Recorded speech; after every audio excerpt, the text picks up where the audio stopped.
Today is December 21st, 2023. And it's been about 18 months since I left my job in a consulting firm to become a creator.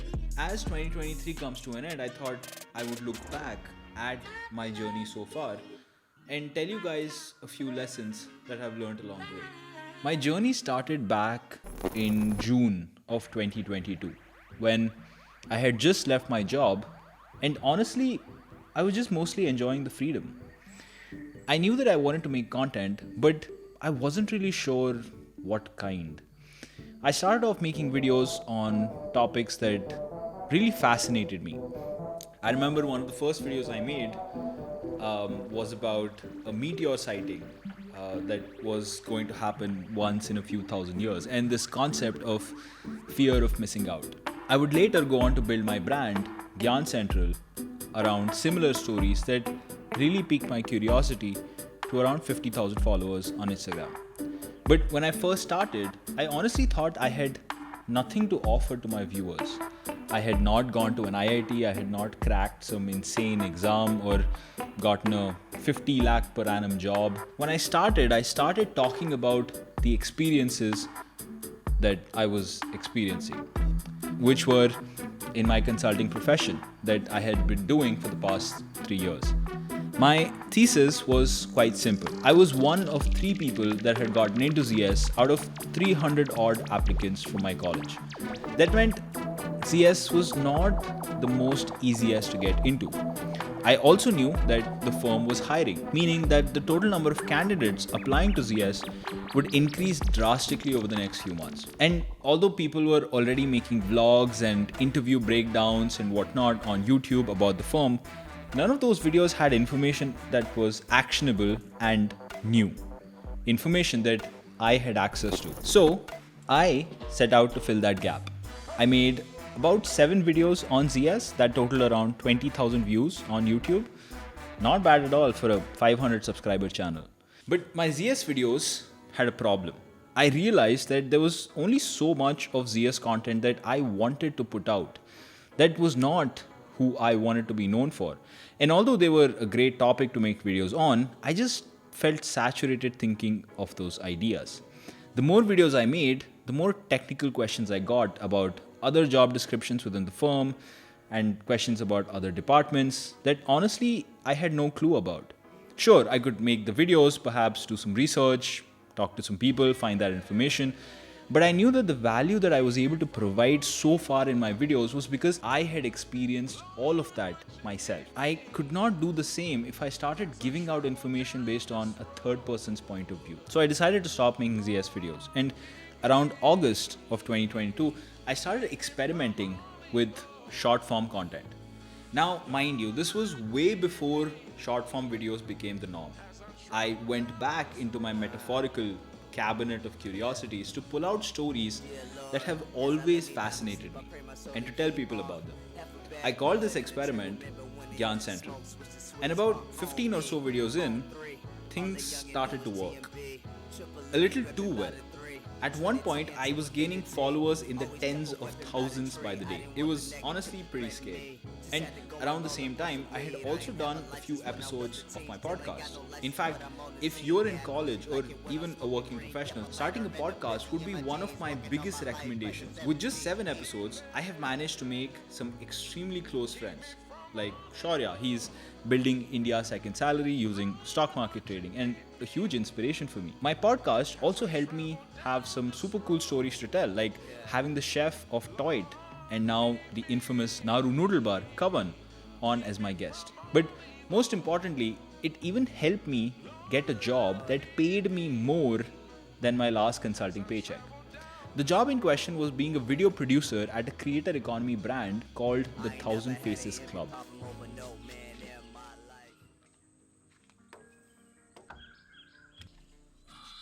You know, the way that I got my job at the Thousand Faces Club, it's pretty wild. I remember since I had a podcast, I came across an Instagram ad claimed to conduct a free session to help podcasters get better in something. And I remember I almost half forgot about it. And I was walking my dogs and I got them right here. Zoe was sitting right here. Oscar was somewhere in this park. And I joined almost halfway through where they were in the Q&A. So I missed the entire session. But ironically, I was still the person that was asking the most questions, simply because I think out of the dozen or so people that had actually attended, I was the only one with an actual podcast. And I remember connecting with the guest and the hosts in the hopes of getting them on to my podcast as a guest. And I was talking to one of the hosts, mentioning that I'm doing all of this, and he just casually said that he's looking for a video producer and would I be interested? I had time to kill, so I said yes. And long story short, I ended up joining a creator economy company with barely any experience making content. And towards the end, I was getting paid more than I was during my time at consulting. Pretty wild. It was also around this time that I moved out. I moved out to where I'm sitting right now. For context, I had come back home in the pandemic and was making all of the videos so far from my room in my parents' house. The only problem was that having 2 dogs and a room where only yellow light seems to be the one that works wasn't the best to make high quality videos.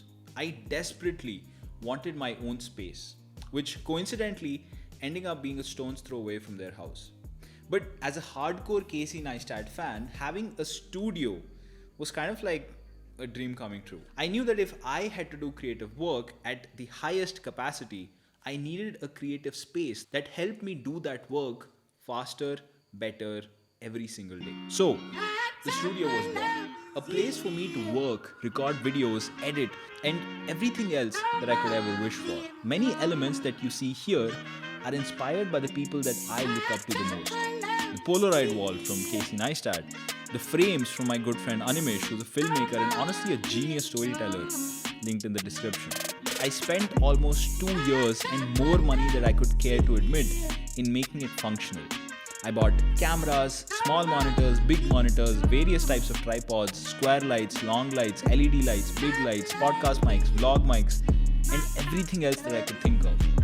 Ironically, I ended up using most of these things not for my own content, but for the clients that I freelanced for. At this point, I was focused on growing both Yarn Central and 1000 Faces. And I ended up hiring a bunch of interns to help grow the page with weekly video calls, progress decks, and Slack groups.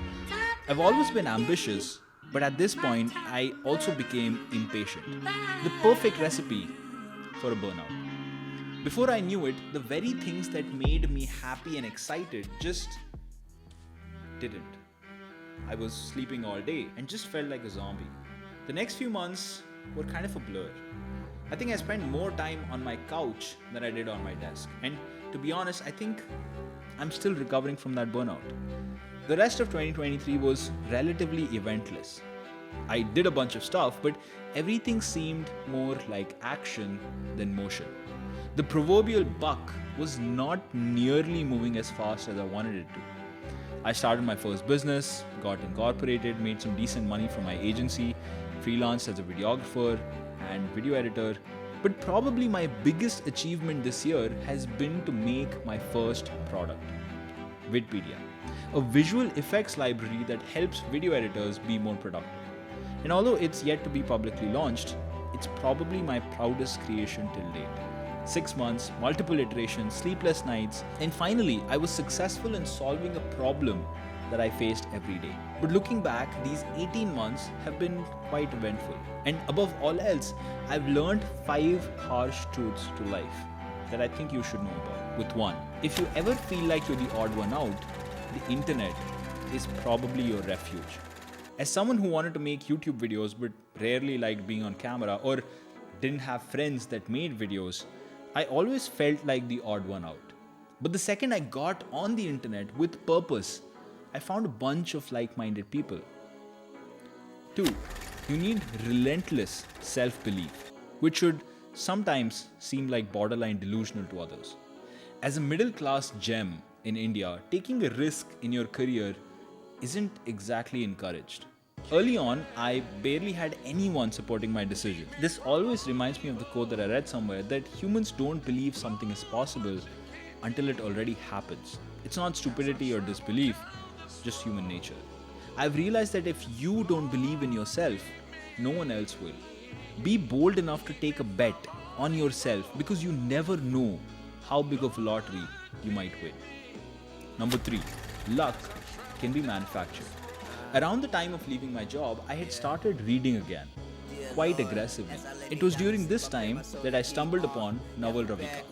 For those of you who don't know, Naval is an investor and entrepreneur in the Silicon Valley, and he quite honestly shits wisdom. He has probably been the single most influential person in my life, from going from being an employee to an entrepreneur. One of his learnings is that luck can be manufactured. I won't go into too much detail, but I learned that I could create my own luck. Number 4, we overestimate what we can do in a year and underestimate what we can do in 10. Patience is an awfully difficult thing to master, especially in this era of doom scrolling and instant gratification.